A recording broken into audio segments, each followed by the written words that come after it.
Alright, so we've got question 6.8, question 7 from the textbook, and we've got given dx dt is equal to 4x centimeters per second, and that is clearly a velocity both by the units and by dx dt.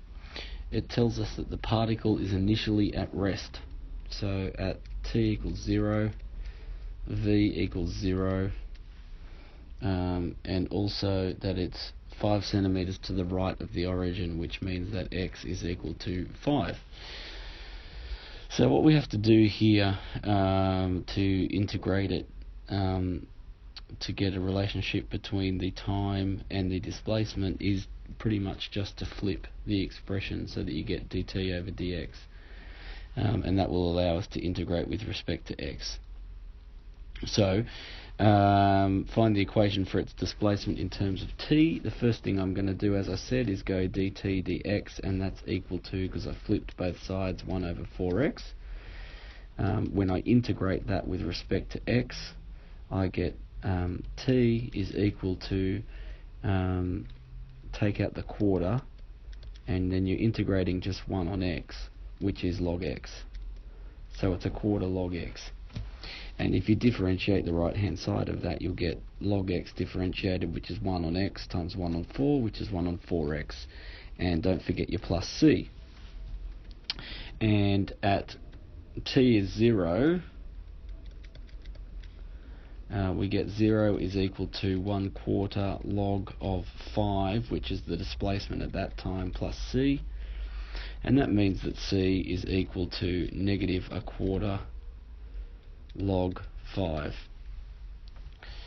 And that means now we've got the expression for t as 1/4 log x minus 1/4 log 5.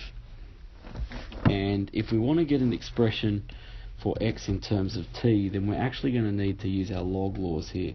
First thing I'm going to do is times everything by 4, and I get 4t is equal to log x minus log 5, and then my log laws tell me that if I subtract, then I divide, so I get 4t is equal to log of x on 5. Now, to undo the log, I'm going to do an exponential on both sides, so I get e to the 4t is equal to x on 5, and I get x is equal to 5e to the 4t by timesing both sides by 5. Okay, the second bit, find the particle's exact displacement after 3 seconds. So after 3 seconds, I'm subbing in x is equal to 5e to the 4 times 3 seconds there, which is 5e to the 12. And that's the exact answer for the displacement, and that's in centimeters. The next thing asks me to calculate the exact velocity after 3 seconds. So to find the velocity, I first need to find the displacement. I was just told the displacement after 3 seconds, which is 5e to the 12. So I then sub that in, and I get dx dt is equal 4 lots of x. And from the question above, I've got 5e to the 12, and that is 20e to the 12. And that'll be centimeters per second because it's a velocity. Show that the particle is never at the origin. So to show that the particle is never at the origin, you need to show that displacement can't be equal to 0. So we've got x equals 5e to the 4t. There is no way to make e to the 4t equal to 0.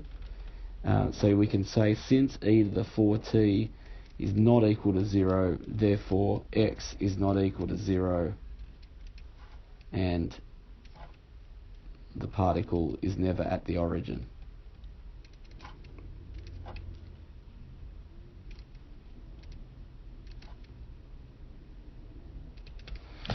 Okay, final question. Show that the acceleration a is equal to 16x.